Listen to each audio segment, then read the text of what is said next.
নতুন প্রযুক্তি দিয়ে একটা দক্ষিণেশ্বর টু কালীঘাট একটা নতুন রুট করা, আর রাজারহাট, নিউ টাউন আর সল্টলেক মিলিয়ে একটা থার্ড ট্রাম লাইন চালু করা। কেন ট্রাম হলো একদম পলিউশন ফ্রি। সব পৃথিবীর বেশিরভাগ দেশে এখন ট্রাম চলে, একমাত্র বাংলায় ব্রিটিশ আমল থেকে চলা একটা ঐতিহ্য, বাঙালি সেন্টিমেন্ট, সেটাকে তৃণমূল সরকার নষ্ট করে দিয়েছে।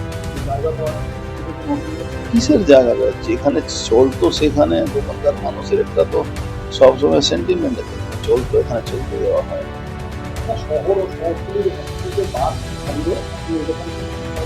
দেখুন, 400 উপরে বাস কেনার অর্ডার দেওয়া হয়েছে। 400-র উপরে বাস কন্ডেম করে গেছে, খারাপ হয়ে গেছে, আর রিপেয়ার হতে পারবে না। রিপেয়ার করতে গেলে বাস থেকে বেশি দাম লাগবে। এই জন্য নতুন বাস, ইলেকট্রিসিটি, ওই সিএনজি, এরকম বাসটা চালানো। সিএনজি আর ইলেকট্রিক বাস কলকাতাতেও আছে, জেলাতেও আছে, সব ভাগ করে দেওয়া। দূরপাল্লা ওই ভলভো বাস চালানো একটা বড় পরিকল্পনা চলছে। সারা বাংলা থেকে বাইরেও বাস যাবে, এমনি একটা বড় লেভেলে কাজ চলছে। খুব শীঘ্রই আপনি রাস্তায়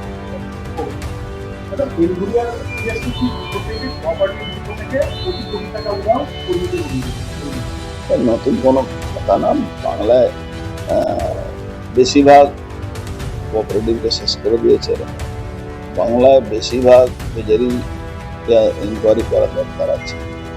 আমাদের নতুন মুখ্যমন্ত্রী দিয়েছেন। ট্রান্সপোর্ট ডিপার্টমেন্টে যতগুলো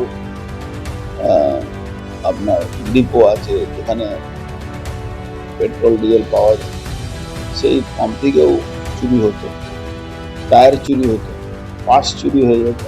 সবটার উপরে নজরদারি করে